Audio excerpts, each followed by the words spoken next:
suivez de partout à travers le monde, nous sommes en direct de Kinshasa, capitale de la République démocratique du Congo, où l'actualité est essentiellement électorale sur fond d'une vitesse de croisière. Ce n'est plus un secret, Joseph Kabila ne sera pas candidat à sa propre succession.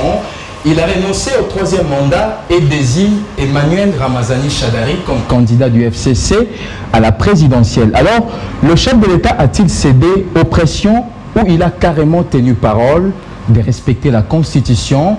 On va aussi parler de candidature à problème. Moïse Katumbi et Jean-Pierre Bemba réputés hors course à la présidentielle. Le FCC est-il dans le secret de la justice?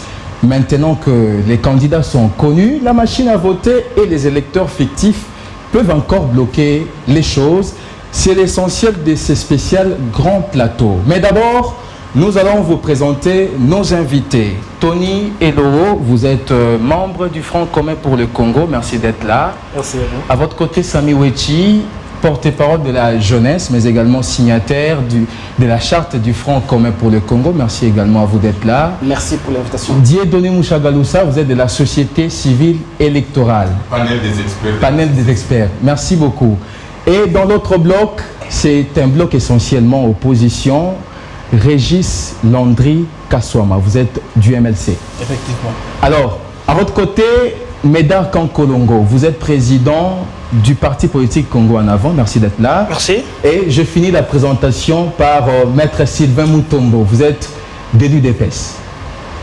Merci d'être là. Merci. Et vous le savez, ça a provoqué bien sûr tout un tollé de réactions à l'issue de l'acte posé par Joseph Kabila. Au FCC par exemple, Joseph Kabila est promu père de la démocratie en RDC, même en Afrique, pendant que l'opposition pense que c'est les résultats des pressions. On va écouter d'abord Emmanuel Ramazani Shadari et Jean Baudouin Mayo, qui sont acteurs politiques congolais. L'occasion ici, devant le peuple congolais, de remercier Dieu Tout-Puissant par la grâce qu'il nous a faite. Remercier sincèrement et surtout l'autorité morale du Front commun pour le Congo, son Excellence, Monsieur le Président de la République, chef de l'État Joseph Kabila Kabange, un homme exceptionnel. Un homme exceptionnel en Afrique, même à travers le monde, qui tient parole, qui a dit qu'il n'y aura pas de problème, il n'y aura pas de troisième mandat. Aujourd'hui, il a tenu parole. Souvenez-vous que des gens sont morts dans ce pays pour qu'il n'y ait pas de troisième mandat pour le président Kabila. Et aujourd'hui, c'est chose faite. C'est donc un motif de satisfaction pour nous. Le combat du peuple congolais associé aux pressions de la communauté internationale ont payé.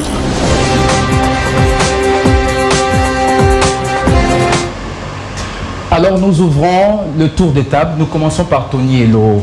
Vous êtes du FCC, Shadari, votre candidat. Le chef de l'État a finalement cédé à la pression.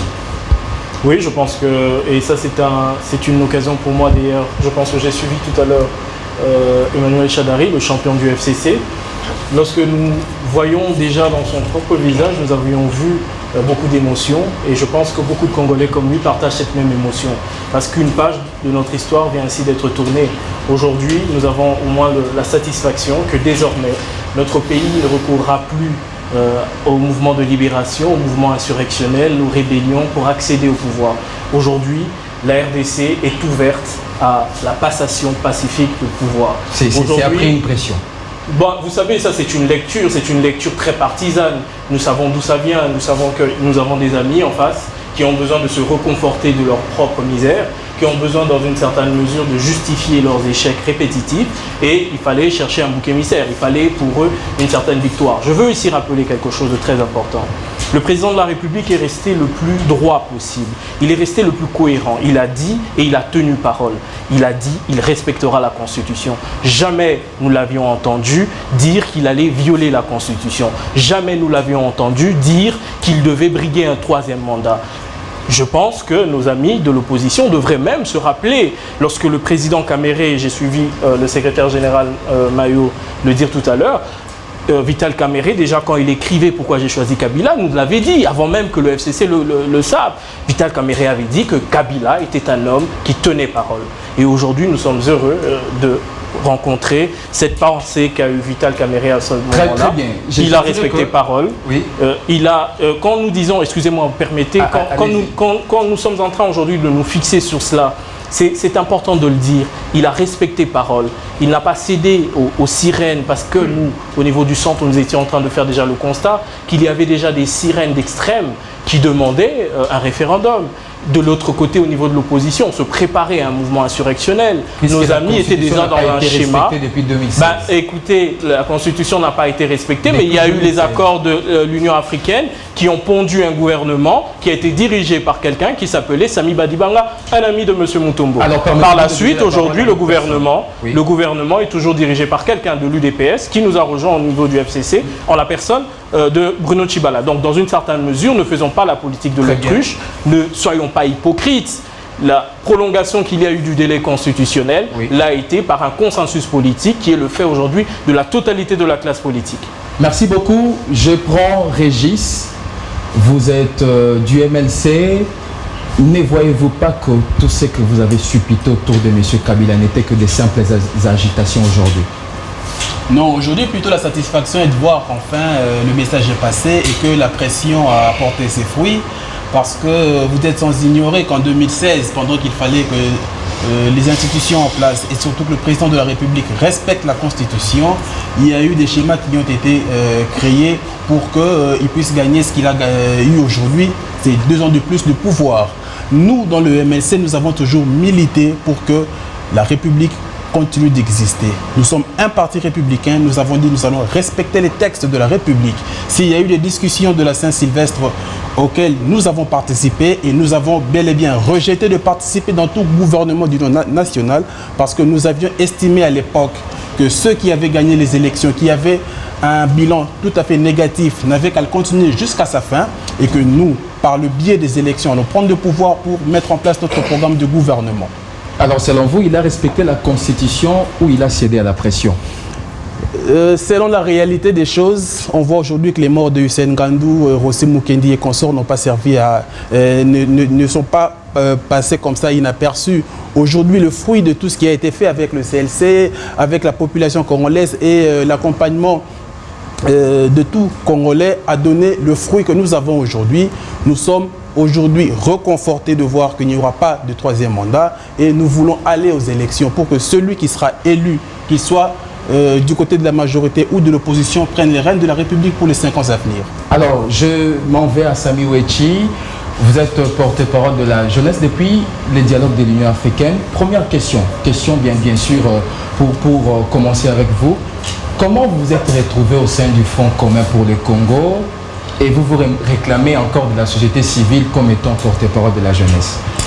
Merci beaucoup pour la question, Josué, et pour l'invitation. Je salue mes co-débatteurs sur ce plateau. Merci. Je voudrais d'abord informer à nos téléspectateurs que la question de Josué Futila, c'est une question qui ne vient pas de lui-même parce que lui connaît la réalité. Je crois que c'est votre question, vous, peuple, qui ne comprenez pas ou qui ne suivez pas à la loupe la procédure de la politique de notre pays. Je voudrais rassurer que l'FCC est une grande plateforme électorale qui regroupe les Congo, tous les Congolais contre l'impérialiste. Les Congo étant un bijou, les gens ou les ennemis du Congo cherchent à tout prix, si pas à nous diviser, mais à nous coloniser autrement. Et la vision du chef de l'État, parce que c'est là le petit souci, si la vision était venue de Tshisekedi, nous aurons pu comprendre que mes co-débatteurs en face devraient tous applaudir. Mais il faudrait dire que cette vision, comme c'est venu Joseph Kabila, et que les gens pensent que le malheur du Congo vient de Joseph Kabila, ils se trompent. Ils découvrent à la fin que Joseph Kabila était, si pas un prophète, moi je dirais il était un visionnaire. Pourquoi visionnaire? Parce que les gens qui travaillent jours et nuits pour qu'ils nous divisent, nous Congolais, qui travaillent jours et nuits pour qu'ils reviennent sous autre forme de colonisation de notre pays, ne comprennent pas comment les Congolais arrivent à se réunir. Alors, maintenant, en signant la charte, vous voulez faire de toute la jeunesse kabiliste? Non, je vais faire comprendre la logique. Oui. Vous rappelez qu'en 59-60, le Front commun des Congolais ont réussi à chasser les Belges. Rappelez-vous qu'en 2001, nous étions un pays divisé en 4 ou à 5, mais le Front commun des Congolais nous a permis d'aller aux élections en 2006 avec 1+4. Très bien. Aujourd'hui, nos amis de MLC, parce que j'ai entendu parler, ils ne peuvent pas se mettre de côté ou à l'opposé de la vision du FCC, parce que son président vient de subir plus de 10 ans les stratégies des ennemis du Congo pour les coffrer à la CPI. Il fallait... Attaque personnelle. Ce n'est pas attaque personnelle, je le rappelle simplement. Très bien. Que Jean-Pierre Bemba, aujourd'hui au Congo, ne fait pas plaisir à ces officines qui cherchent toujours à étouffer l'intelligence congolaise pour ne pas se mettre ensemble et construire le Congo. Moi, je pense que le FCC étant une vision de mettre tous les Congolais ensemble, il faut souligner aussi, c'est l'expérience, s'il faut le dire ainsi, de la cohésion des Congolais quand ils travaillent ensemble. Le 1+4 nous a prouvé à suffisance que les Congolais peuvent se mettre ensemble, qu'ils sont leur division. Et nous avions réussi à réunifier le Congo, où à Kinshasa, on mourait de faim, alors qu'à Goma, on jetait le truc à manger. Aujourd'hui, on peut aller au Bas-Congo, on parle à Kisangani, quand on veut, on revient. Donc l'unité des Congolais fait mal aux étrangers. Et donc il faudrait trouver des mécanismes, nous tous en tant que Congolais, de mettre de côté un peu nos appétits politiques et de comprendre que nous sommes en face d'un ennemi qui ne veut pas que nous réunifions. Très bien. Et voilà cette vision qu'aujourd'hui nous pensons que ceux qui ne sont pas d'accord avec nous aujourd'hui, oui, demain, ils comprendront que cette vision était une vision, si pas de Kabila, mais de l'époque depuis nos aïeux, notamment Kimbangu, notamment Lumumba, M. Kabila, que les Congolais doivent se mettre ensemble pour que nous construisions notre propre pays. Ça fait 58 ans déjà que nous sommes toujours dans des querelles inutiles, on n'arrive pas à faire avancer les pays. Voilà pourquoi le mouvement patriotique a accepté de coaliser avec tous les Congolais et comprendre, et travailler pour que le Congo gagne et non pas les individus. Très bien. En choisissant Médard Kankodongo, un dauphin, le chef de l'État a-t-il légué le FCC comme héritage aux Congolais?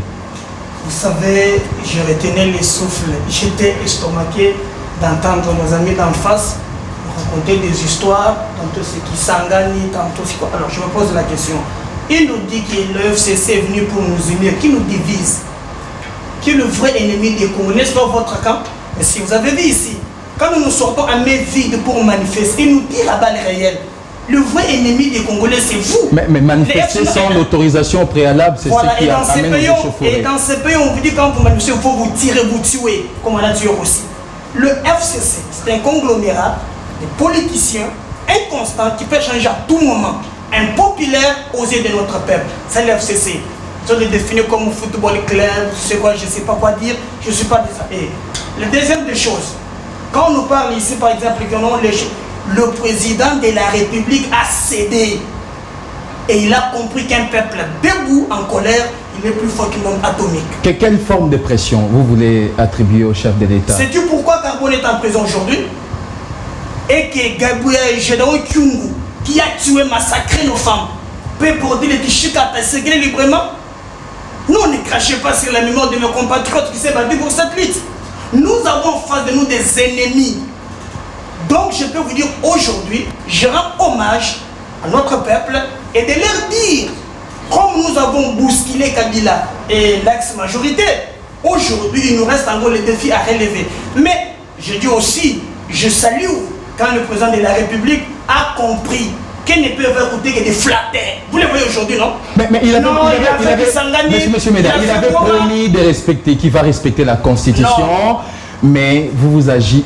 Je dirais l'opposition s'agitait autour de ces concepts-là, respecter la Constitution. Est-ce qu'il n'a pas été clair au départ à votre avis? Moi, je pense que si vous regardez très bien, la Constitution prévoit l'élection pour le président de la République est de 5 ans renouvelable une seule fois. Le mandat. Voilà. Le président de la République devrait quitter déjà en 2016. Ils ont créé des manœuvres dilatoires. Même quand vous lisez l'accord de Saint-Sylvestre, au chapitre 3 des 4 points, c'est bien mentionné que le parti prenant se convienne pour organiser les élections au plus tard le 31 décembre 2017. Ici, en République démocratique du Congo, la loi, ce sont nos amis d'en face. Ils ne respectent rien.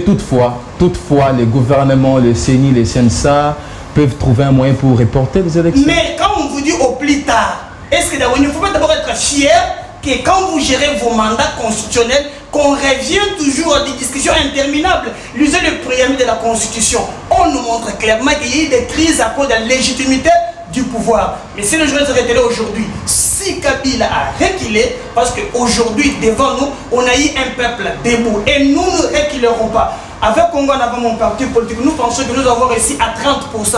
Il nous reste maintenant les 70%. Nous devons élaguer la machine à voler. Nous devons nous battre pour aussi cette histoire de 16% d'envolée sans empreinte. Nous continuons à aller jusqu'à la victoire finale. Pour nous, nous pensons qu'ils ont reculé parce que notre peuple était debout. Très bien. Le coordonnateur de la société civile, panel d'experts, maintenant que nous connaissons les candidats du FCC, nous pouvons nous dire que le processus électoral est décrispé. Absolument. Il vous souviendra bien que nous, de la société civile, je ne veux pas entrer dans les débats des hommes politiques. Ce qui nous intéresse, c'est de voir le peuple vivre une alternance pacifique. C'est de voir qu'on puisse consolider la démocratie parce qu'on a déjà connu 2 cycles électoraux. Il faut maintenant qu'on arrive au 3e cycle pour que, en fait, le peuple congolais puisse s'approprier en définitive la démocratie et qu'on ne puisse plus rentrer en arrière. Ça, il faut saluer. Qui freinait cette démocratie? C'est pour vous relancer. Pardon? Qui freinait cette démocratie? Non, la démocratie n'a jamais été freinée, sauf à l'époque de la dictature mobusienne qu'on avait connue autant d'années. Oui. Mais depuis 2001, on a connu quand même les élections. 2006, on a connu les élections. 2001, parce que c'est un consensus de Sam City. Mais les premières élections ont eu lieu en 2006, les autres en 2011. Et nous allons vivre les autres élections d'ici le 23 décembre 2018. Et ça, il faut saluer. Très bien. Cependant, parlant de la désignation du dauphin, s'il faut dire ainsi, oui, je constate quand même 3 éléments principaux. Le premier élément, il s'agit de l'unanimité du peuple congolais. De la majorité comme de l'opposition, tout le monde est content que finalement, on est arrivé à désigner un dauphin. Ça, il faut saluer quand même.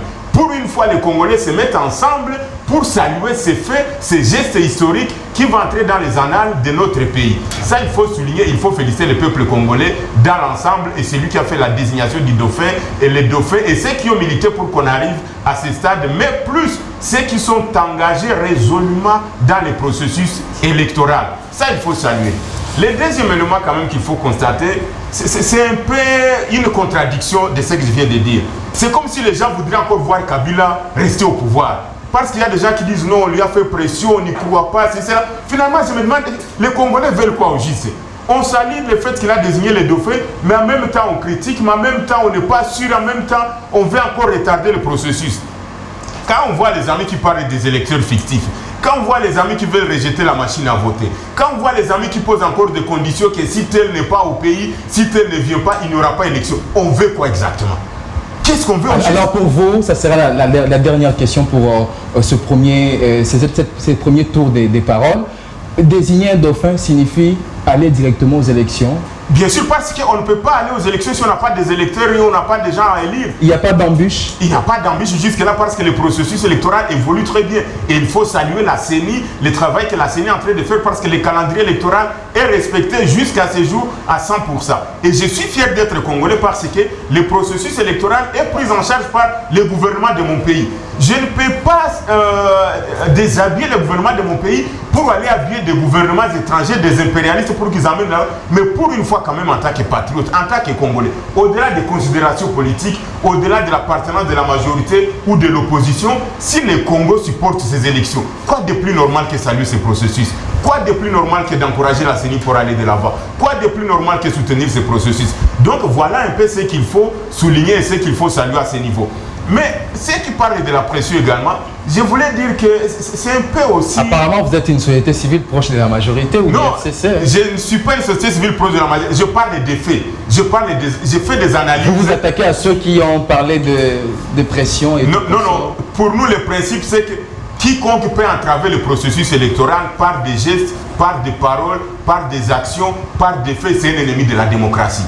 D'une manière générale, qu'il soit de la majorité ou de l'opposition. Si aujourd'hui la majorité nous donne un autre schéma qui ne va pas nous permettre d'aller aux élections, nous allons tirer les conséquences. Si l'opposition amène comment il faut dire, des éléments qui ne cadrent pas, donc qui ne cadrent pas avec le processus électoral, nous allons les considérer comme tels. Mais un élément qu'il faut souligner pour notre pays, et c'est une chance extraordinaire, voyons un peu les pays voisins.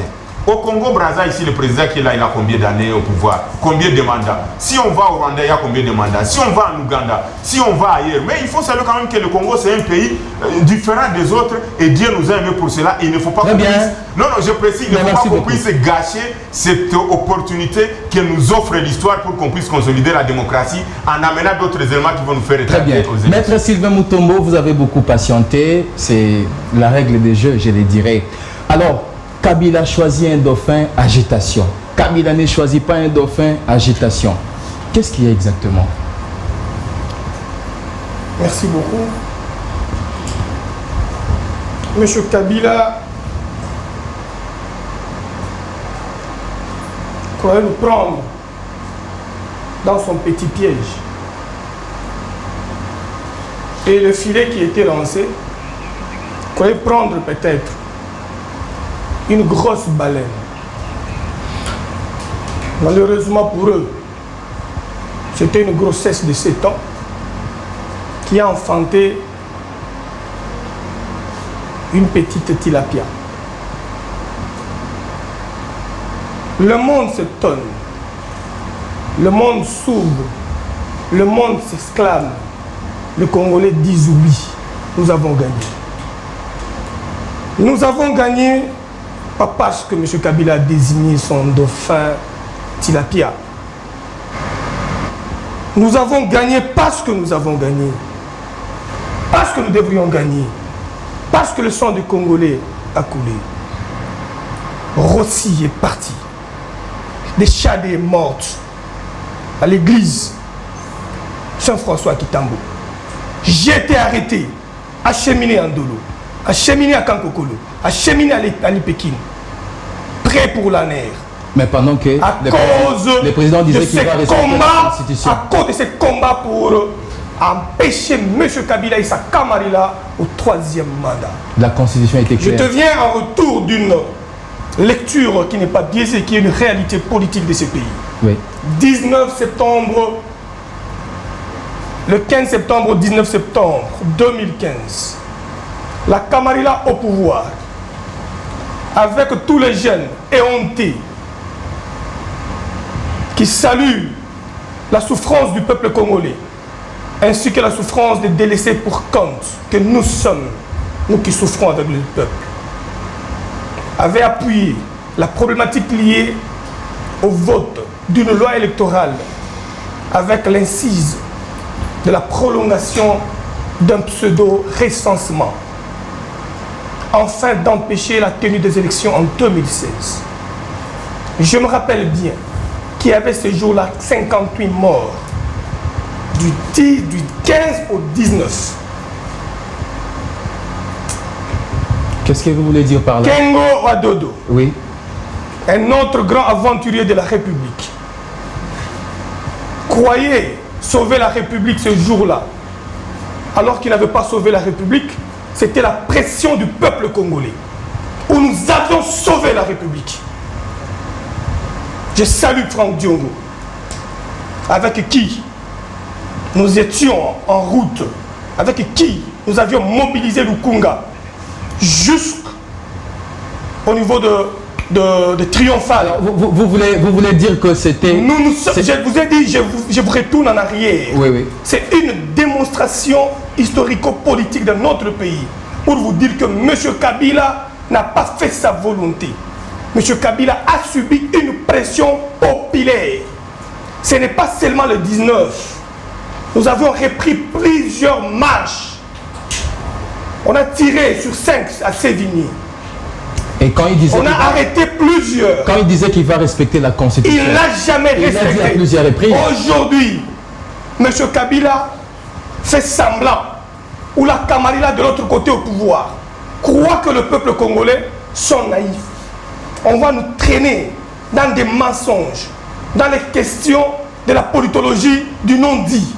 Le peuple doit comprendre qu'ils ont gagné, M. Kabila. Le peuple a triomphé parce que le peuple a dit non à M. Kabila. Le peuple a été sur la rue. Le peuple a été bastonné, arrêté, tué par la police de M. Kabila. Après avoir négocié avec la mère de M. Kabila. Nous ne parlons pas encore de négociations. Les négociations dont M. Kabila n'a pas respecté les prescrits et le terme de l'accord de Saint-Sylvestre. Il les a violentés, comme il a toujours violenté la constitution de notre pays. Il ne faut même pas parler de M. Kabila respecter la constitution de ce pays. Et il devait partir du pouvoir depuis le 19 septembre 2016. Il en a bénéficié de 2 ans. 2 ans de violation constitutionnelle. Mais avec un accord, je pense qu'il y a des juristes sur ce plateau. Un accord consensuel. Un accord qu'il n'a pas respecté. Aussi la cogestion. Un accord qu'il n'a pas respecté jusque maintenant. L'accord de Saint-Sylvestre n'a pas été respecté. Qui est le Premier ministre? Qui est le Premier ministre? Le Premier ministre n'est pas de l'UDPS. Le Premier ministre, c'est un débauché de la majorité au pouvoir aujourd'hui, collabo de M. Kabila au FCC. Voilà la réalité politique du moment. L'UDPS n'a jamais eu à embrasser une majorité archémique qui torpille notre peuple, qui pille les intérêts du peuple, qui pille la République, qui tire sur les manifestants. J'arrive en disant ceci. Il ne faudra pas qu'on puisse tromper le peuple aujourd'hui pour dire que M. Kabila a respecté sa parole. M. Kabila n'a jamais respecté sa parole. Si aujourd'hui il est en train de quitter le pouvoir par la pression populaire et la pression extérieure, c'est parce qu'on sait qu'il n'a jamais respecté la parole. L'arrivée de Niki Halé ici au pays, l'autre fois en décembre, on lui avait demandé de tenir sa parole d'honneur. Il a encore tenté de jusculer pour éviter même à ce que la majorité au pouvoir puisse discuter du pseudo de dauphin. Aujourd'hui, il est partant, on l'appelle M.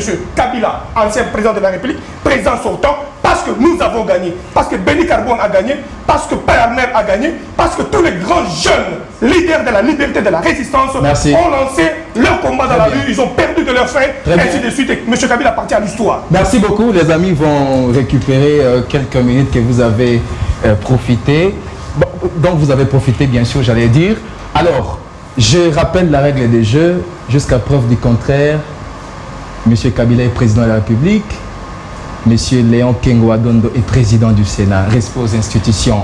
Je m'en vais, Tony Eloro, vous avez suivi l'autre bloc qui parle de la pression. Tous les candidats sont connus, il faut aller aux élections. Est-ce que pensez-vous que Emmanuel Ramazani Shadari peut renverser un candidat unique, je précise bien, unique de l'opposition?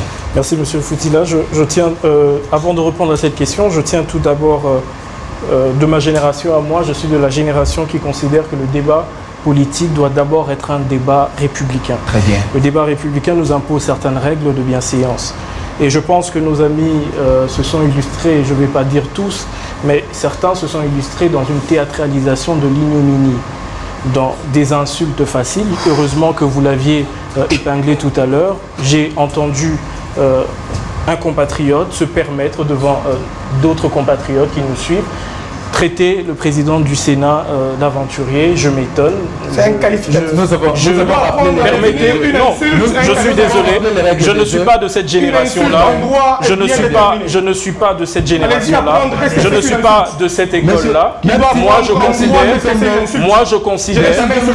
considère qu'il doit y avoir dans un débat républicain des règles qui doivent être respectées. C'est très important. Je vous remercie de vos qualités d'enseignant.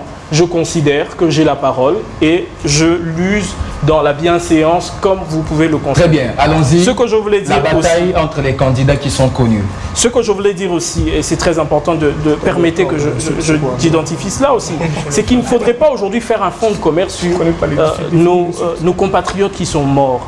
Je vois un fonds de commerce sur nos morts, sur une théâtralisation. Là, vous répondez à notre bloc. Non, je ne puis passer face à autant je dirais, autant de facilité politique qui malheureusement a catégorisé une certaine génération politique de triste mémoire qui a entraîné ce pays dans les pires maux, dans les pires chaos. Et je sais que vous êtes de cette école, M. Mutombo, je respecte vos valeurs. Je voudrais ici dire que Emmanuel Shadary est le champion du FCC. Pourquoi? Parce qu'il a été désigné par consensus. Il n'a pas été aujourd'hui désigné de façon fallacieuse, ni c'est pas un groupe d'amis, non. Il y a eu un moment, des concertations, oui. Il y a eu un moment des discussions, et il est aujourd'hui le fruit d'un consensus qui devait bien évidemment être trouvé. Qui n'ont servi à rien, je dirais. Non, les discussions ont permis de trouver un candidat.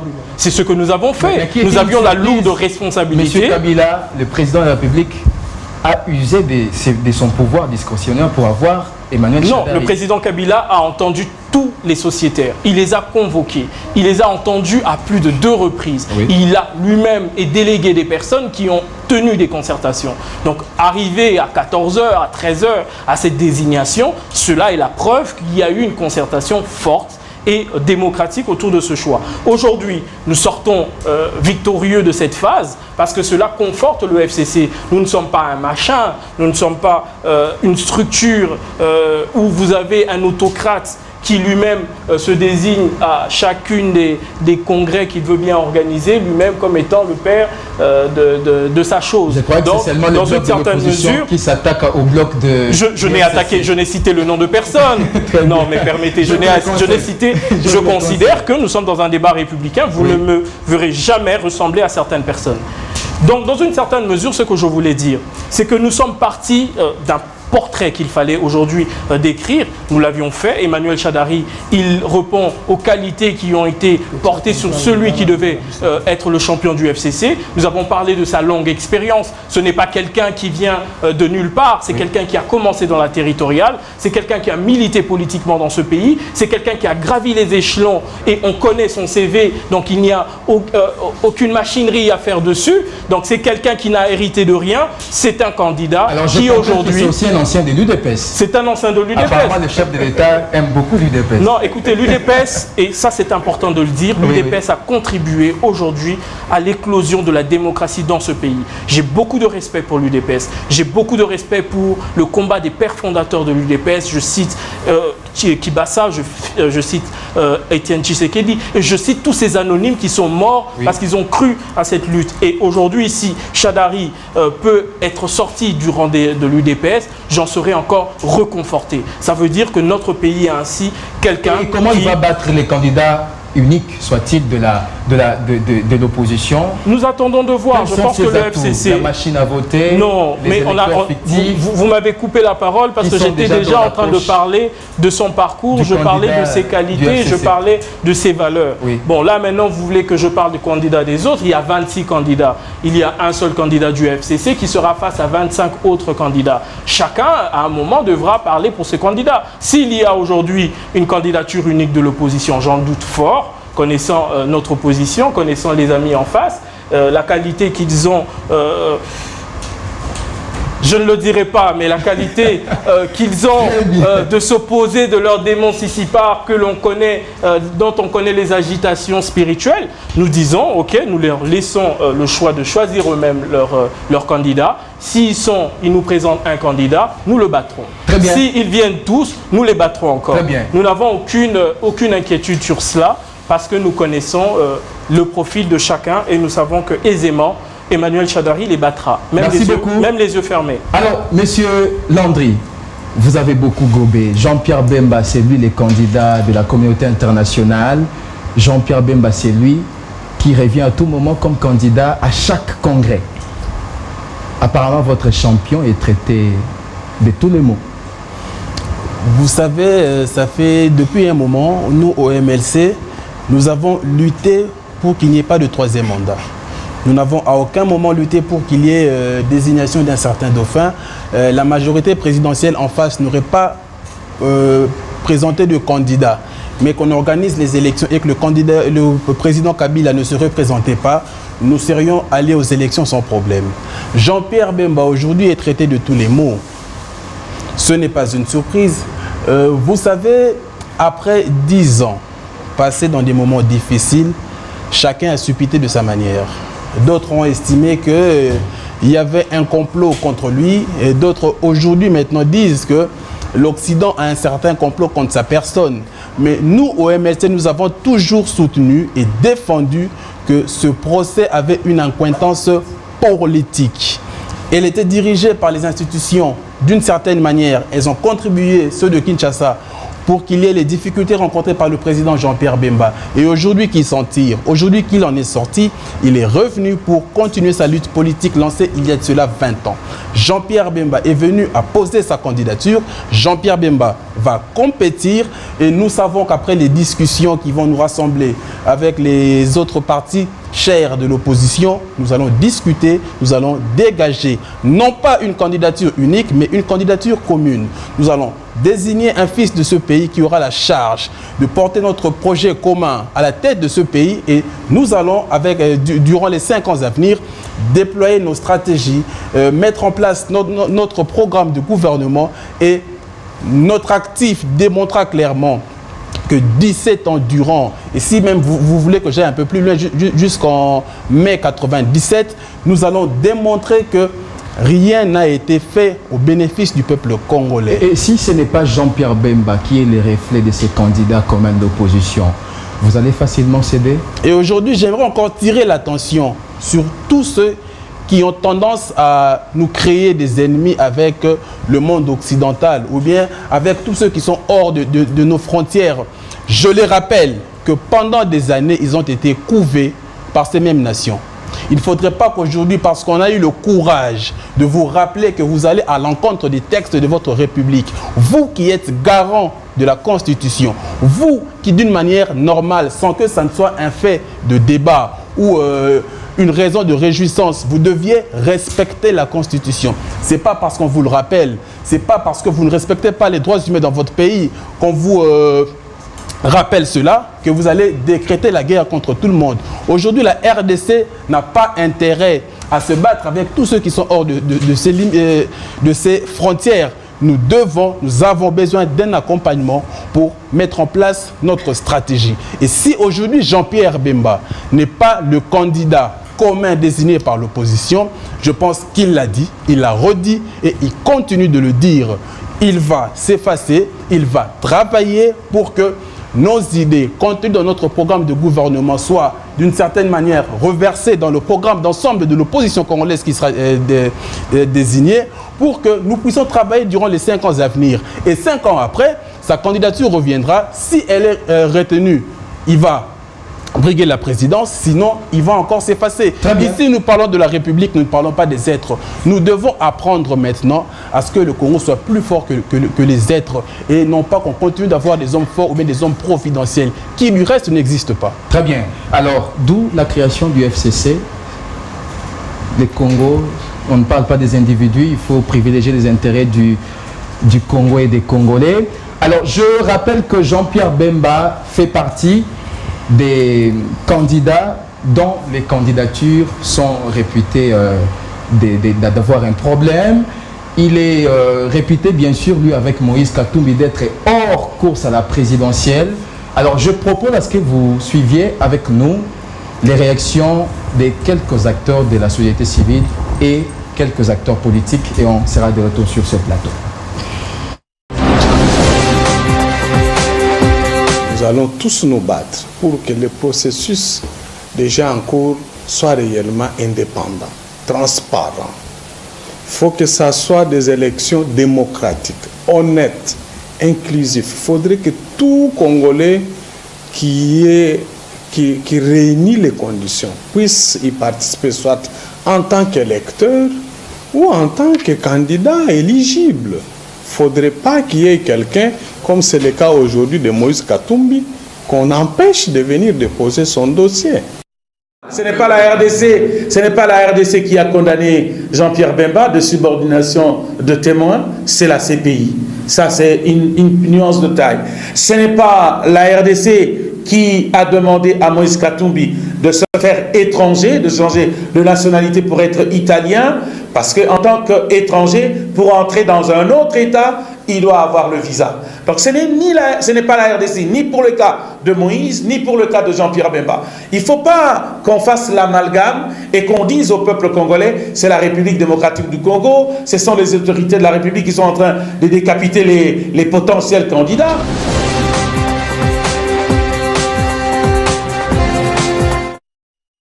Alors, Moïse Katumbi, Jean-Pierre Bemba, réputé hors course à la présidentielle, Sami Wechi, apparemment les FCC travaillent dans les secrets de la justice, puisque la justice n'a encore rien dit, mais ils sont décapités.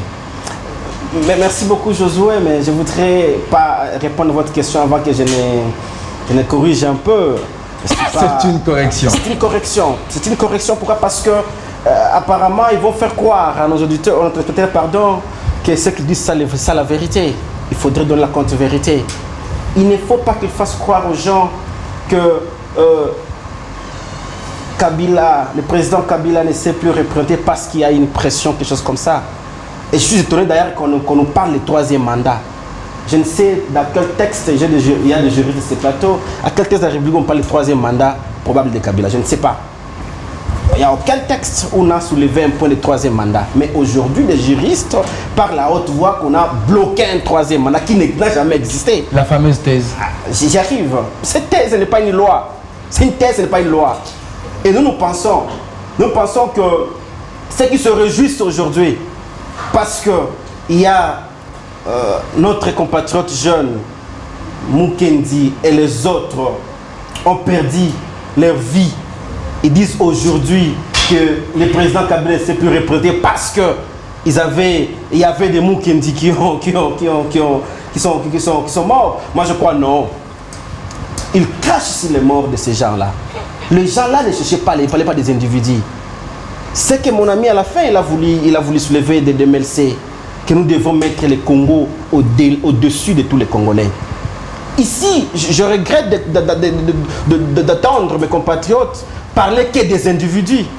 Ils nous parlent d'un texte commun entre amis des MLC, un projet commun.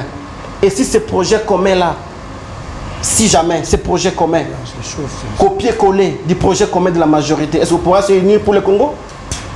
Ah non, c'est ça la bonne question. Pour une fois, vous convergez. Voilà, donc moi je comprends que la politique de notre pays reste autour des individus et non pas autour de l'idéal qui est le Congo.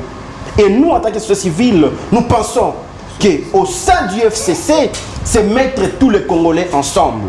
Je vois mes amis sourire parce qu'ils n'ont jamais lu le texte de FCC et je comprends, je les concède. Donc vous voulez dire qu'ils peuvent signer? C'est libre, c'est ouvert à tout le monde. L'idée aujourd'hui, c'est de dire qu'on ne parle plus du président Kabila comme individu qui est le seul qui doit nous conduire aujourd'hui. L'FCC vous a prouvé le contraire. De ceux-là qui clamaient que sans Kabila on ne paie rien. Aujourd'hui, ils applaudissent Chadari. Et la deuxième question, j'y arrive rapidement. Ces candidats qui sont décapités sans l'avis ou la sentence de la justice, jusqu'à présent. Non, d'abord, moi je voudrais finir en disant aux amis que pour nous, en tant que mouvement patriotique, nous pensons tout simplement que la divergence des Congolais doivent se tourner autour des projets et non pas autour des visages des individus. Et là, nous allons faire gagner réellement le Congo. Quand nous restions opposants, moi je reste opposant à tel individu, même si nous amenait des bonnes choses pour le Congo, je reste opposant. Ça ne nous avance pas. C'est pourquoi moi je pense qu'aujourd'hui nous devons discuter autour des valeurs, autour du Congo. C'est ça la même la vision des FCC. De dire aux Congolais que les individus passeront. Mais le Congo, c'est ça notre pays que nous devons défendre. Très bien. Donc, avec modestie, je considère que nos compatriotes doivent comprendre aujourd'hui qu'on n'a pas intérêt de nous diviser parce que c'est tel ou ce n'est pas tel. On a appelé des gens des tilapia ici. On a appelé des gens, on pensait qu'on aurait une baleine, quelque chose comme ça. Mais moi, je pense qu'un tilapia ou une baleine, nous pourrons le reconnaître après les élections. Et là, les urnes vont nous dire qui est tilapia et qui est baleine pour conduire le Congo. Très bien, je vais reposer la même question. Apparemment, vous n'avez pas répondu à cette question.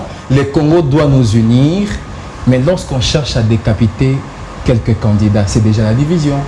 Nous venons de suivre les interventions de deux compatriotes. Akage l'a dit, ceux qui sont éligibles doivent l'être normalement. Très bien. Et ceux qui ne le sont pas, non. Merci beaucoup. Excusez-moi, parce que vous voulez peut-être que je parle des individus directement. Je fais comprendre que faire respecter la loi ou les lois de notre pays, c'est aussi, quel que soit si le problème est de mon compatriote de la société civile qui est à ma gauche, pense que non, parce que c'est mon compatriote de la société civile, lui a péché contre les lois de la République, moi, pas de la société civile, dois le soutenir. Non, c'est dire aussi à mon ami. Mais au nom de la réconciliation nationale, l'accord immortel. Non, l'accord n'a pas dit de violer la Constitution. C'est la tenue de la Constitution. La décrispation politique. La décrispation ne suffit pas à donner la société congolaise aux étrangers. Ah non, ça c'est pas la discrimination. Très bien. Nous pensons simplement que nous devons respecter les textes de notre République ensemble avec nos amis de l'opposition et de la majorité. Mais l'idée, c'est de les respecter autour de la victoire de la République et non pas des individus. Très bien. Mais dans le Colongo, Moïse Katumbi est étranger, selon Sami Wechi. Bon, moi je connais Sami Wechi comme quelqu'un de très intelligent, mais quand vous utilisez la sagesse, le solde du mal, vous voyez comment. C'est un débat républicain. Laissez-moi quand même. Non, je vais vous rappeler la règle. Hein? Non, j'ai juste loué ses idées. Je dis que c'est un journaliste très intelligent, oui. Mais quand il a la sagesse pour défendre l'axe du mal, voilà le résultat aujourd'hui. Oui. Et vous voyez, on nous a dit ici par notre ami du centre, il nous dit. Non, il n'est pas de cette génération. D'abord, non, et je vais répondre à ta question. Non, on ne peut pas faire passer ça. Non, il ne faut pas passer ça. Oui, lui n'est pas de cette génération. Je vous le concède.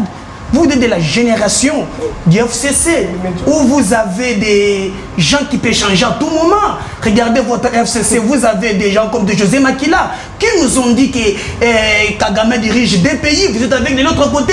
Votre président, donc votre groupe, c'est une génération qui n'a pas de modèle pour notre peuple. Ne venez pas donner des leçons que vous-même n'êtes pas modèle pour nous. Votre génération, vous êtes quelle génération? Les gens, et vous le dites maintenant que non, nous nous réjouissons, non, nous regrettons. Nous disons seulement que dans ces pays, la vie humaine est sacrée. Même si quelqu'un sort dans la rue pour manifester, il y a des armes non létales qu'on utilise. Vous nous tuez, c'est votre génération. Ne donnez pas des leçons ici. J'ai entendu aussi une souveraineté des façades. Non, c'est la génération de ceux qui sont venus avec l'alternance. Non, écoutez, des façades, j'ai entendu une souveraineté, c'est des façades. Les chefs de l'État. Non, j'aimerais vous rappeler une chose. Oui. Vous savez qu'il y a beaucoup de l'opposition au sein de leur plateforme qui sont arrivés fin mandat, mais ils sont toujours là. Non. Alors, j'aimerais que vous reconnaissiez quand même l'auteur ici, c'est le chef de l'État. Non. De l'alternance. Je suis pas d'accord avec vous. Le chef de l'État est garant de bon fonctionnement des institutions. Ces gens-là n'organisent pas leurs propres élections. Il suffit seulement que Kabila organise les élections, on ne seront pas là aujourd'hui. Il y a la volonté politique d'un camp qui voulait clochardiser notre peuple. J'ai entendu ici dire des choses. Ils ont regardé le pays voisin, ils sont là, des choses. Non, mais c'est de la société civile, mais je suis étonné. Regardez par exemple, moi je me souviens dans ma commune, quand on a chassé les refoulés à Brazzaville, j'ai vu quelqu'un venir dans un vivre frais, on lui met des Thompson, il dit, ah, vous mettez ça à la balance. Nous, au Brésil, on ne mange pas comme ça. Allez-y quand vous êtes à Goma, traversez de l'autre côté Rwanda. C'est l'enfer et le paradis. Donc, vous ne pouvez pas comparer les incomparables. Votre régime que vous défendez, ils ont détruit tellement la République et que le peuple est tellement debout. Ailleurs, on songe quand même à ces peuples, mais votre régime que vous défendez a tellement détruit la République. Très bien. Notre question, qu'est-ce que Moïse Katumbi a fait pour qu'il ne soit pas ou pour qu'il soit accepté sur les territoires congolais? Vous devez poser la question à tes invités. Qui n'a pas de passeport. Posez la question à tes invités qu'ils vous expliquent. Quand il disait que Moïse Katumbi était champion, on envoyait tous les gouverneurs d'aller au Katanga à prendre la gestion. Il était qui? Et d'ailleurs, le problème de nationalité, n'en parlons pas. Je suis au niveau diplomatique. Écoutez. Pour qu'ils reviennent au pays, voilà. Il faut qu'ils réunissent tous les documents. Et les pays n'appartiennent pas à Kabila, ces individus qui nous donnent un peu de... Est-ce qu'il a rempli mais c'est Josué, mettons-nous d'accord. Oui. Les pays n'appartiennent pas à ces groupes d'individus qui nous ont traités de conglomérats des aventuriers. Moi, je pense que nous, ici, nous sommes plus de 70 millions de Congolais. Nous devons être égaux devant la loi. Aujourd'hui, quand Katumbi, j'ai posé la question, on envoie tout le monde de l'autre côté. Ça ne fait rien. Il a dit ici, la loi, Sami a dit que la loi doit être pour tout le monde. J'ai posé la question, ils ne m'ont pas répondu. Mais c'est moi qui pose des questions. Oh non, écoutez. Oui. Entre l'homme qui a tué, bâtonné nos enfants, nos femmes violées, je parle bien de Gédéon et Kyungu. Qu'est-ce que prévoit la loi? Il est anonymisé. Posez la question. Pourquoi la loi, c'est quand on est de l'opposition? La loi, c'est quand vous ne défendez pas un régime qui a lamentablement échoué. Là, il faut appliquer la loi. Mais quand vous défendez les mal, au nom, il faut seulement crier chef de l'État, chef de l'État, nous disons non. Pour nous, on est d'accord. Et les problèmes de nationalité, tout le monde en a. Vous avez bien ceux qui étaient nommés par le chef de l'État comme un ambassadeur retourné en Belgique, il était venu ici. Nous avons des gens qui ont plusieurs nationalités en République démocratique du Congo. Fixez le problème. Et vous devez savoir que Moïse Katumbi a un problème avec ces gens. Quel est son vrai problème? Katumbi a juste utilisé les moyens diplomatiques pour empêcher ces gens en face de vous de s'éterniser au pouvoir. Avec toutes les sanctions. Voilà. Avec toutes les sanctions. Non. Oui. J'ai rencontré quelqu'un sanctionné. Il nous dit, son enfant nous dit, vous ne savez pas comment on souffre. Merci beaucoup. On ne sait pas voyager. Comme il sait très bien qu'avec les contacts diplomatiques de Katumbi, ils ont échoué leur piège. C'est ainsi qu'ils vont régler des comptes à Katumbi. Mais nous disons, ils ont dit que Katumbi avait des problèmes avec la justice. Quelqu'un dit, je suis là, arrêtez-moi, non, rentrez, on va te chercher. Non, mais moi je suis quelqu'un qui a des problèmes. Merci beaucoup. Je vais revenir sur... Donnez-moi aussi le temps de m'expliquer comme les autres. Je vais revenir. Okay. Merci beaucoup. On a encore assez de temps. Alors, coordonnateur, vous travaillez au niveau de la société civile électorale. J'aimerais qu'on se mette d'accord. Les élections doivent être les reflets de la paix, de la cohésion nationale et de la réconciliation. Quelle est aujourd'hui votre position en rapport avec les volets de décrispation politique pour qu'on ait des élections reflets de la paix, de la cohésion nationale et de la réconciliation? Ouais, juste, je voudrais, avant de répondre à cette question, préciser un élément à nos téléspectateurs, puisque vous avez lâché ça pour dire que c'est la société civile proche du pouvoir. Non, non, c'était une question. Non, non, effectivement, je vais répondre dernièrement. Un acteur de la société civile, pas nécessairement celui qui doit caresser les poils dans le sens de l'opposition ou celui qui doit vendre le sang de ses propres frères sur des rapports qu'on doit aller commander l'argent à l'extérieur. N'est pas un acteur de la société civile que celui qui doit injurier les institutions de son propre pays. N'est pas acteur de la société civile celui qui doit jeter les pierres sur son gouvernement et aller commander l'argent des gouvernements étrangers à l'extérieur. Non, un acteur de la société civile, c'est celui qui doit cultiver l'esprit du patriotisme, celui qui doit aimer ses institutions du pays, mais celui qui doit aussi aimer la réconciliation nationale. La réconciliation nationale. Très bien. Donc les politiciens nous divisent parce qu'ils ont aligné certains de nous-mêmes du côté de l'opposition pour signer les actes d'engagement à Genval ou par-ci par-là. Quand ils sont du côté de l'opposition, on pense que c'est ça la vraie société civile, alors que la société civile doit être au milieu du village. Ce n'est pas nécessairement être dans l'opposition qu'on est acteur de la société civile. On est acteur de la société civile quand on peut mener des analyses objectives et quand on peut parler des faits. On y va maintenant. Pour qu'on y arrive, il faut qu'on puisse laisser chaque institution, qu'on laisse chaque Congolais faire ce qu'il doit faire.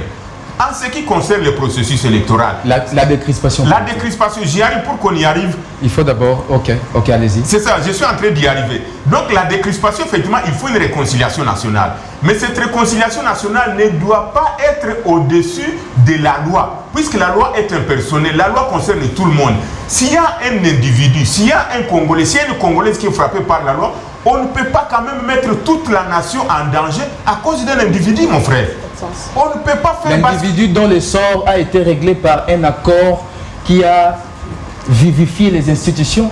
Non, dans l'accord, on avait dit qu'on respecte la Constitution. C'est ce qu'on avait dit dans l'accord. C'est-à-dire, l'accord n'est pas au-dessus de la Constitution. C'est notre débat dans lequel on peut revenir. Mais si on voit le processus électoral, on ne peut pas faire basculer tout un pays à cause d'un individu. Et puisque la loi est impersonnelle, quand on a fait la Constitution, quand est-ce qui concerne, puisqu'il faut crever l'abcès, vous parlez de Moïse, quand on parlait de Jean-Pierre Bemba, disons quand même les choses sérieuses. Oui. Quand on a fait la Constitution, quand on a fait la loi électorale, est-ce qu'on savait que Katumbi sera dans l'autre côté? On ne l'avait pas visé. Donc vous dites que ce sont des textes non taillés sur mesure des individus. Ce sont des textes impersonnels. Oui. Quand on a fait la loi électorale, quand on a fait la Constitution, Moïse Katumbi était gouverneur du Katanga. On ne savait pas qu'à ce moment-là, Moïse Katumbi a la double nationalité. On ne savait pas qu'à ce moment-là, Jean-Pierre Bemba sera libéré. On ne savait pas qu'à ce moment-là, Moïse Katumbi va se retrouver dans les histoires où il s'est trouvé avec la justice. Donc il faut éviter ces débats-là. Donc vous voulez dire par là que même les panels des experts, c'est que Jean-Pierre Bemba est inéligible? Non, c'est là où je voulais arriver, heureusement que vous me faites revenir. Nous disons qu'il faut laisser à chaque institution de faire son travail. La CENI va examiner les dossiers de Jean-Pierre Bemba. Si son dossier est conforme à la loi électorale, on va le déclarer être candidat. Et en matière électorale, on est candidat si seulement la CENI confirme la réception de votre candidature. Jusque-là, Jean-Pierre Bemba n'est pas candidat. Jusque-là, tous ceux qui ont déposé leur candidature, même Chadar n'est pas candidat. Il faut le dire aux téléspectateurs, on est candidat que si une fois la CENI déclare votre dossier recevable et il vous confirme être candidat. Alors comment la majorité peut demander à Jean-Pierre Bemba de déclarer tout haut son inéligibilité? Non, ça c'est un combat des politiciens. Je suis en train d'y arriver. C'est-à-dire qu'il faut d'abord laisser à la CENI de faire son travail. Si la CENI trouve que le dossier de Jean-Pierre Bemba est frappé par la loi électorale, notamment l'article 10, on va déclarer que cette candidature est irrecevable. S'il y a un problème au niveau de la CENI, il faut monter au deuxième palier, qui est la Cour constitutionnelle. Je ne vois pas quelqu'un, comment est-ce qu'il peut être éligible si la CENI n'a pas programmé sa candidature et que la Cour constitutionnelle n'a pas confirmé cette candidature. Disons les choses vraies, les gens peuvent se tordre, les gens peuvent se mordre, les gens peuvent se torturer, mais si la CENI ne déclare pas votre candidature valable et que la Cour constitutionnelle ne confirme pas cette candidature, vous ne serez pas éligible. Très bien. L'autre élément, nous comme acteurs de la société civile, le dernier élément. Oui. Quand même, mon frère, nous, les premiers citoyens de la République, qui doit être un modèle, nous n'avons pas besoin d'avoir des gens avec un profil douteux à la tête de ces pays. Les gens qui sont impliqués dans la spoliation des immeubles, quel message va donner aux enfants de demain? Les gens qui sont impliqués dans les faux... Vous savez qu'avant que le président Kabila arrive ici, on l'avait aussi parlé de la nationalité. Vous savez ça? Laissez-moi terminer. Est-ce que vous savez qu'avant que Kabila arrive ici, ça vous au pouvoir... Non, mais il faut regarder les choses. Vous savez que... On nous a dit ici que les présidents n'étaient pas congolais, vous savez ça? N'entrons pas dans ces débats-là. Non, c'était des supputations. Oui, c'est des supputations. Non. Attention. La réponse est cette. Vous pouvez me remettre la parole. Ça les chatue parce que c'est la vérité. On ne peut pas quand même accepter à la tête du pays avoir quelqu'un qui a été impliqué dans le faux usage des fonds. Vous avez toutes les preuves. On ne peut pas accepter. C'est encore au niveau de la justice. C'est encore au niveau de la justice. Qui n'a pas encore dit son dernier mot. Je suis en train de dire la réflexion. Je suis un personnel. Même si c'est moi, même si c'est Samy, même si c'est Maître Moutombo, même si c'est mon collègue, on ne va pas accepter quand même les premiers citoyens de la République, quelqu'un qui est impliqué dans des corruptions, dans des subornations de témoins. Quel modèle il va donner aux générations à venir? Je vous relance. Vous allez accepter cela. Quand nous disons cela, est-ce que c'est moi, est-ce que c'est la société civile qui lui avait dit d'aller être impliqué dans les spoliations? Je vous relance alors. Non, alors il sait que Moïse Katumbi sait qu'il est prisonnier, il a été condamné et qu'il sera menotté une fois en RDC. Pourquoi refuser à ces prisonniers l'accès? La vérité, c'est celle-ci. Il faut dire la vérité aux amis. Très bien. Il faut éviter de tordre la vérité. Comment Moïse Katumbi a quitté le pays?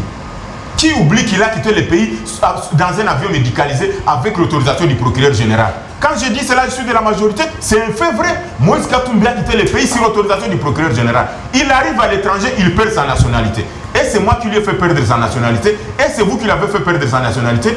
Dès lors qu'il doit rentrer au pays, et je pense que les amis qui aiment Moïse Katumbi ne l'aiment pas au sens vrai. Il devrait conseiller à Moïse Katumbi de régulariser la procédure par laquelle il est sorti. Très bien. Même vous-même, un petit instant, nous sommes tous des parents. Comment vous pouvez héberger les enfants, vous les faites grandir à la maison et à 12 ans, à 14 ans, on vous dit que cet enfant n'est pas le vôtre? Quelle va être votre attitude? C'est la même chose que Moïse Katumbi. Très bien, merci beaucoup. Merci Sylvain Moutombo. Vous demandiez la parole, bien sûr. Mais d'abord, cette question. Avec quelle assurance, aujourd'hui, l'opposition qui va aux élections de manière émiettée va renverser le Front commun pour le Congo? Je me rappelle bien que M. Tshisekedi avait répondu à cette question lors des élections de 2011, à savoir la question légendaire sur une fausse position taillée par la majorité au pouvoir, prétextant qu'il faut que l'opposition soit unie pour renverser la Camarilla au pouvoir. Tshisekedi avait dit non. Il s'agit bien du choix du peuple. Kengo Kamere avait refusé de soutenir le président Tshisekedi. Mais Tshisekedi était parti seul à ces élections. Vous connaissez les résultats avec moi. Vous connaissez la position de toutes les institutions internationales et toutes les organisations qui étaient venues observer ces élections. Même l'Église catholique, qui avait presque les témoins à travers toute la République, qui avait évoqué la problématique liée à la vérité des urnes. Et le président Tshisekedi avait évoqué la problématique liée à l'impérium et avait même prêté serment.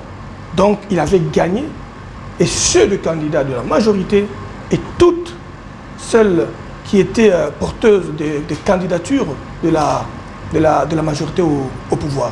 Si je reviens avec l'échiquier actuel donne deux configurations politiques. Oui. En termes de stratégie, la majorité au pouvoir s'est dit, si cette opposition des affameurs du peuple, de la cité de l'OEA et des débauchés de Saint-Sylvestre, que notre ami est en train de chercher à vanter, je l'arrête en lui disant ceci, que nous faisons partie des jeunes qui ont fait la pluie et le beau temps contre ces régimes pendant 3 décennies. Nous avons attaqué Mobutu, nous avons attaqué Moussa. Donc vous êtes fait pour... Et nous attaquons Kabila parce pour que vivre notre peuple, avec éternité dans l'opposition. Notre peuple est en train de souffrir. Une opposition éternelle. A besoin de jeunes talentueux, de jeunes qui savent dire non, qui ne peuvent pas se pavaner derrière les gens qui ont trahi la République comme votre président. Je me rappelle bien, quand j'étais à l'université de Lubumbashi, j'ai eu à arrêter Mosé sur le campus de Lubumbashi. Mais je ne l'ai pas rejoint. J'ai eu toute la chance d'être ministre de ces pays depuis 21 ans.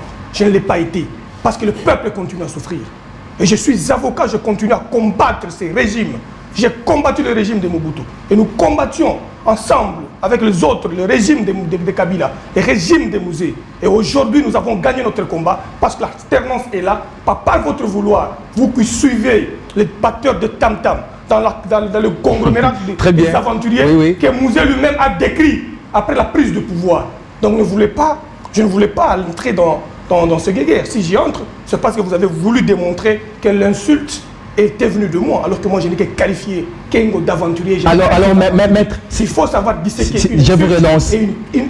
Un qualificatif. Oui, maître. Maintenant que l'opposition prône le respect de la Constitution, plutôt la candidature commune de l'opposition. Nous avons nos amis du MLC qui sont ouverts. Nous avons les amis du MLC, de l'UNC, qui sont ouverts. Et nous, de l'UDPS, nous sommes ouverts.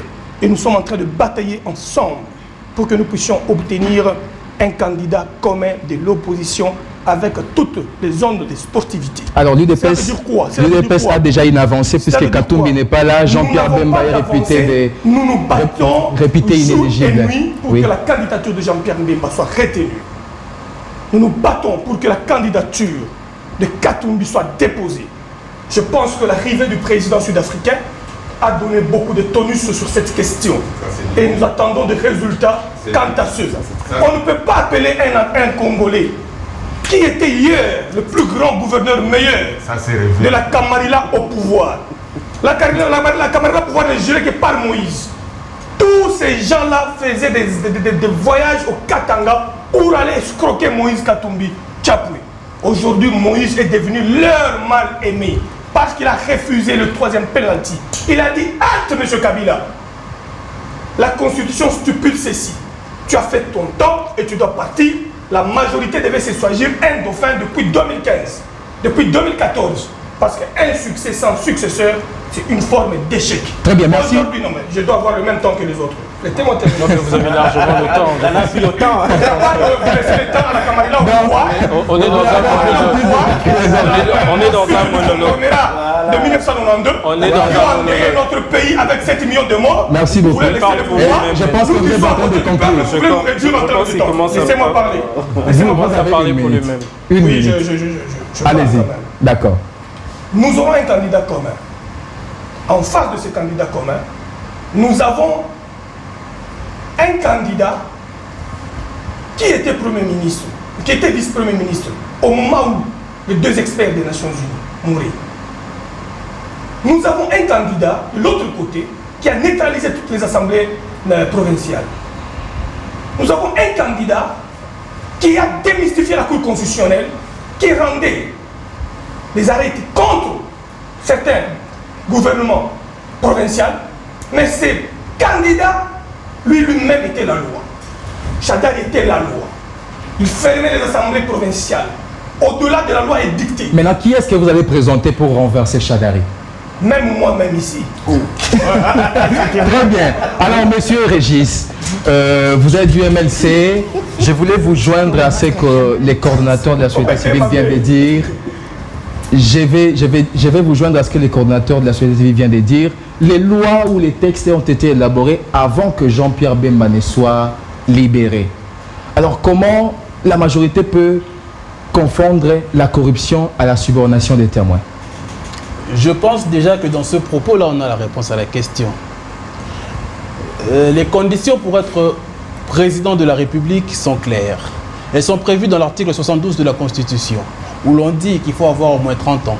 Il faut être congolais d'origine, il faut jouir de ses biens, de ses droits politiques et civils. Très bien. Et les cas d'exclusion sont prévus dans l'article 10 de la loi électorale. Allons-y.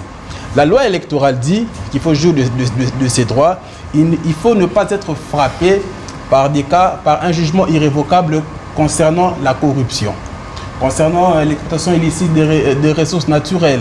Il y a d'autres faits qui viennent après, notamment les agents de l'État qui le restent au moment de la clôture des dépôts des candidatures. Okay? Jusque-là, il n'y a pas de problème.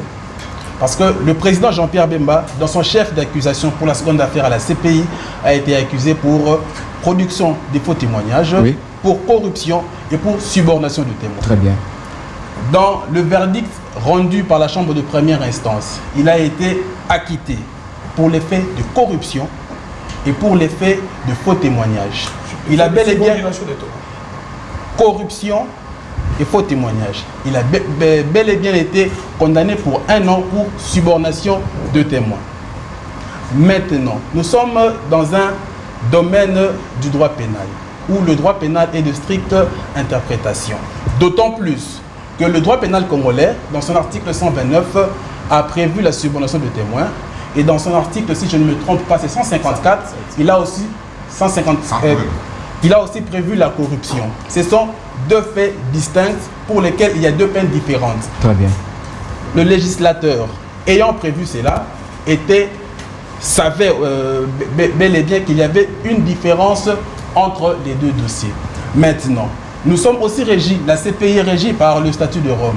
Le statut de Rome, dans son article 22.2, qui dit clairement que la subornation de... Non, qui dit aussi clairement que le statut de Rome est de stricte interprétation. Le droit pénal, il est de stricte interprétation.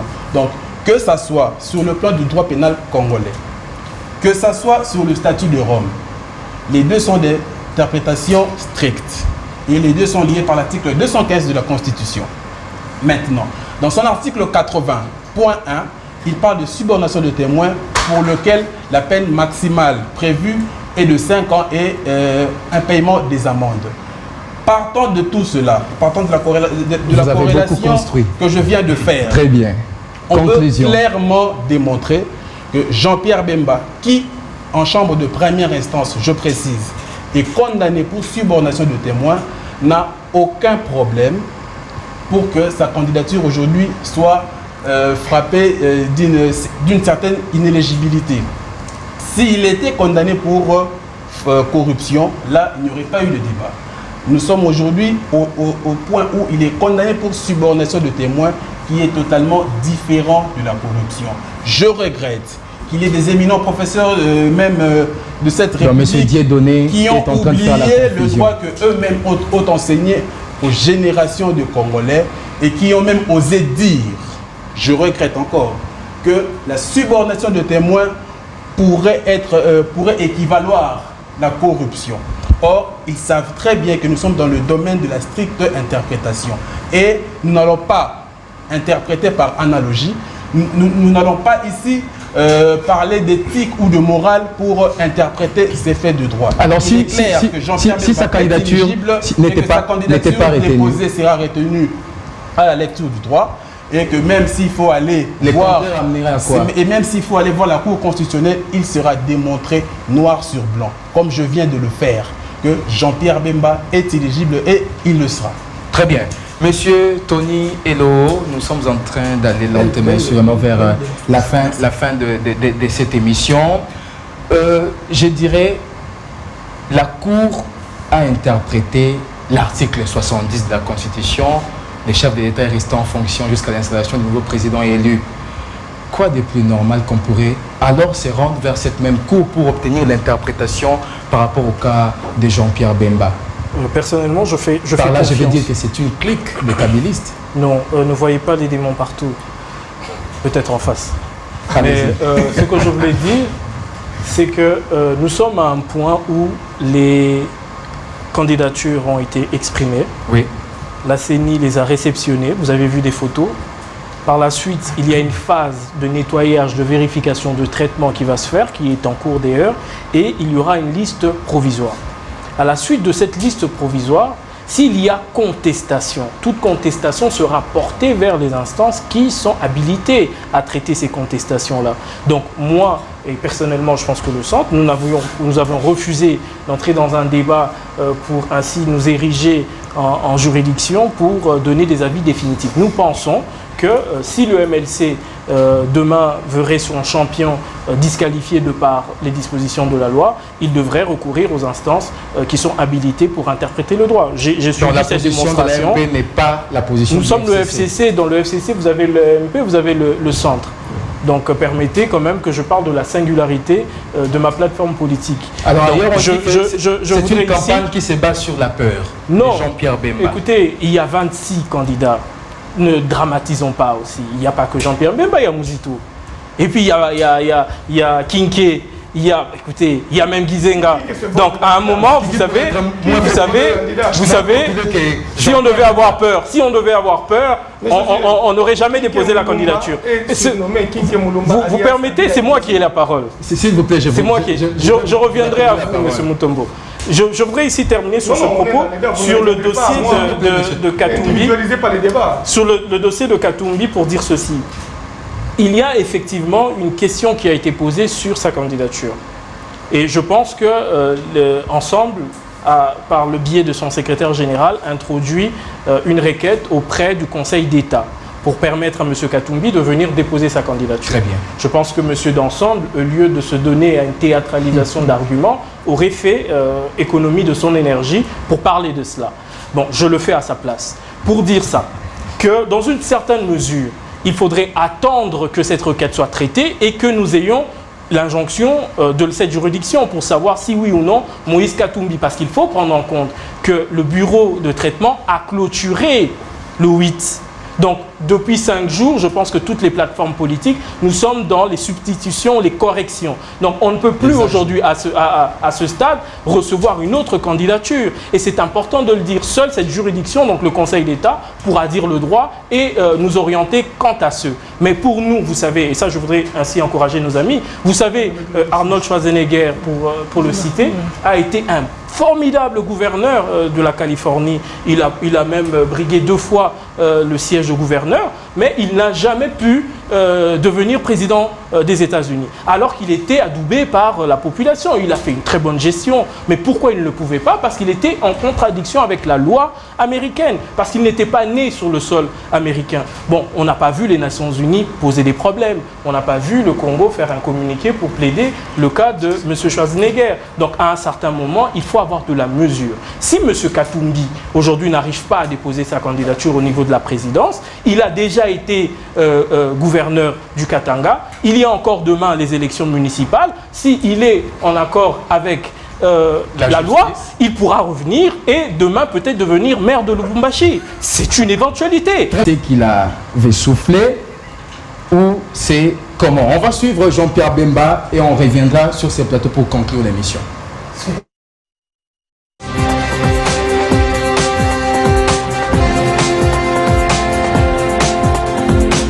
Après l'acquittement du président du MLC, Jean-Pierre Bemba, à la CPI, dans la première affaire sur les crimes contre l'humanité, orchestrée par sa milice en Centrafrique, et pour la deuxième affaire de sa condamnation sur la subornation de témoins, celle-ci alimente les débats politiques et scientifiques. Pour la majorité présidentielle, Jean-Pierre Bemba Gombo est inéligible alors que le code pénal congolais place un distinguo dans la subornation et corruption dans ses articles 129 et 147 du code pénal congolais. Pour l'AMP, comme d'autres scientifiques, ils estiment que la subornation des témoins est égale à la corruption. Ils motivent leur hypothèse dans l'article 215 de la Constitution qui stipule que les traités et accords internationaux régulièrement conclus ont dès lors sous réserve pour chaque traité ou accord de son application par l'autre partie. Les droits de la terre, c'est des droits écrits. Les jugements prononcés contre les sénateurs Jean-Pierre Bemba, c'est un document qui existe. Et dans ces documents, on reprend les mots corruption. Ce n'est pas moi. Mais du côté du MLC, ces partis ignorent l'interprétation de la majorité présidentielle. Parce que le droit pénal a une interprétation stricte. Il n'y a pas d'analogie en droit pénal. Donc un meurtre, c'est un meurtre, un assassinat, c'est un assassinat, un homicide involontaire, c'est un homicide involontaire. La subordination, ce n'est pas la corruption. Ce sont des articles distincts dans le code pénal, articles 129 et 147, assortis de peines distinctes. Et donc, il n'y a pas lieu d'assimiler la subordination à la corruption. Puisque la République démocratique du Congo a tarifé le traité des Roms et ces derniers, dans l'un de ses articles, stipule que la subornation des témoins est un acte de corruption. La subornation des témoins, c'est la corruption de la justice. C'est l'entrave à la justice. C'est empêcher la justice de fonctionner normalement. C'est favoriser que les juges prennent des mauvaises décisions. Quoique ces débats existent déjà, Jean-Pierre Bemba croit à son éligibilité et dépose sa candidature. Oui, je peux vous confirmer que j'ai eu effectivement la carte d'abord d'électeur que j'ai pu obtenir et j'ai déposé tout le dossier au niveau de la commission électorale indépendante. Maintenant, il appartient donc à cela de traiter toutes les candidatures, mais à mon niveau, j'ai déposé tout mon dossier. La vérité sur ces débats de l'inéligibilité de la candidature de Jean-Pierre Bemba sera connue après le traité des dossiers des candidatures à la Cour constitutionnelle.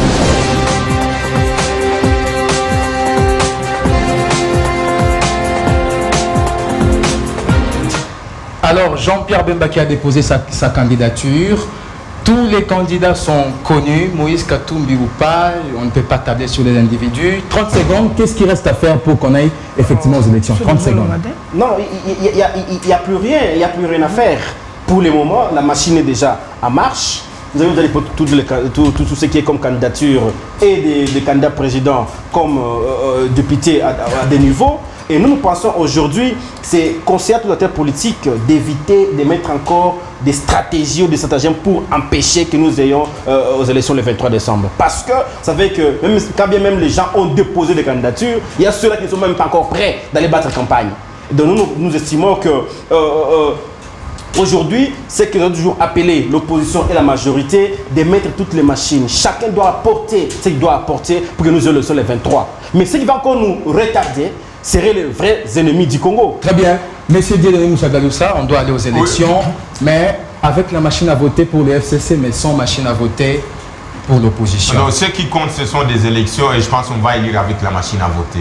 Parce que quand on regarde les contraintes, quand on regarde les difficultés, quand on regarde les menaces, quand on regarde tout ce qu'il y a comme stratégie de pouvoir bloquer le processus électoral, on est en train de craindre effectivement que les politiciens risquent d'entraver le processus électoral en évoquant cette question de la machine à voter. Si on pense qu'on peut gagner les élections, pourquoi on a peur de la machine à voter? Si on pense que le candidat qui est en face est faible et celui qui de l'autre côté est fort, qu'on puisse aller aux élections, que le peuple puisse se choisir les candidats selon son choix. Très bien, merci beaucoup. Merci beaucoup, monsieur Sylvain Mutombo. Machine à voter, électeur fictif, simple prétexte. Machine à voter pour empêcher les élections. Ou alors la machine à tricher, ou alors machine à voler. C'est une machine que seul mon ami Dieudonné organisera les élections chez lui à la maison avec sa femme et ses enfants. Les élections pour les Congolais et pour notre pays se passera sans machine à tricher, communément appelée machine à voler. Parce que cette machine constitue déjà une crise pour les élections du 23 décembre. Nous avons gagné la première bataille, c'est empêcher M. Kabila de briguer un troisième mandat. Et la seconde bataille, c'est élaguer la machine à voter lors des élections du 23 décembre. Et cela, ça fera. Merci beaucoup. Votre conclusion, M. Médard, machine à voter, pas de machine à voter, la RDC va vers un nouveau report.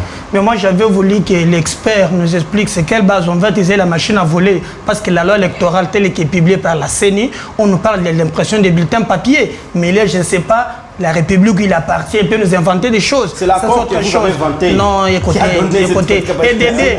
On nous dit ici qu'on ne peut pas individualiser les débats, mais on nous parle de Chadari. Chadari est qui? Je ne sais pas qui va voter. Chadari, ce n'est pas la machine à voler. Chadari, c'est Fingi Mamanayo, Finga Mamanaye. Chadari, c'est qui? Non. C'est la machine à voter qui va voter Chadari.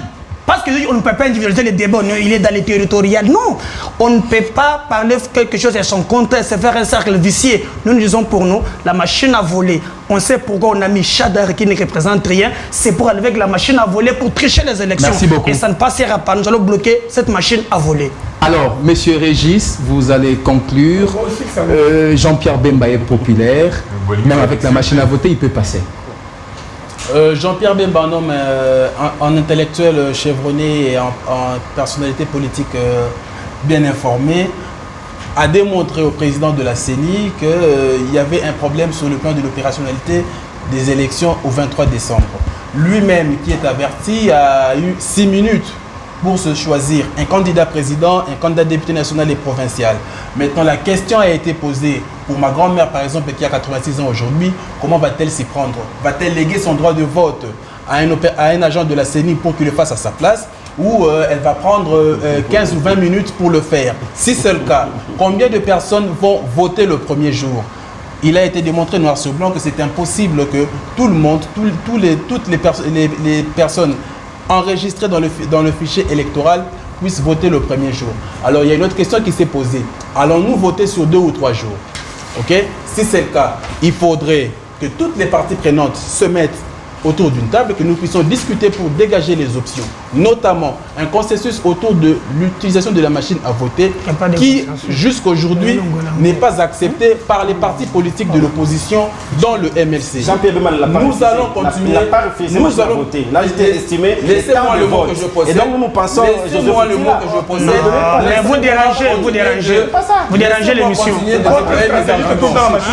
allons continuer de rejeter la machine à voter. Nous estimons que nous allons voter par le mécanisme qui sécurise. Voilà.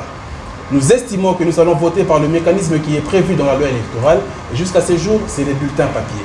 Si la CENI a pensé qu'il fallait qu'on vote par la machine à voter, elle l'aurait inséré, elle aurait ouvert un débat scientifique et technique autour de la question. S'il y a des failles, elle serait ouverte à ce qu'il y ait des améliorations apportées sur le système d'élection, de manière à ce que nous puissions aller aux élections qui seront les moins contestées que possible. Merci beaucoup. Merci beaucoup. Zéro, ça n'existe pas. Alors, j'ai commencé par M. Tani. Je vais conclure avec vous. Je vais conclure. 10 secondes, Josué. La mère de 86 ans, comment il va dépouiller un bulletin de 19 000 candidats? La loi ne prévoit pas la machine. La loi ne prévoit pas la machine à voler. La loi ne prévoit pas la machine à voler. Vous inventez ça d'où? Cette émission. Alors, je vous accorde la dernière parole. Avec vous, on va conclure cette émission. La position aujourd'hui de la plateforme et le centre par rapport à la machine à voter. Ou vous êtes inféodé par le fait que vous êtes au FCC? Non, je pense que vous avez suivi l'actualité. Le centre avait émis des réserves au moment où la machine à voter avait été présentée. Nous avions souhaité évidemment qu'il y ait un meilleur consensus autour de son utilisation. Malheureusement, comme nous n'avons pas été suivis, nous sommes allés sur des surenchères politiciennes et finalement nous sommes à 4 mois des élections et par la suite le centre a soutenu la machine à voter en demandant à ce qu'il y ait effectivement toute une discussion et que le fibre du dialogue ne soit pas rompu. Et nous disons cela sur tous ceux qui sont...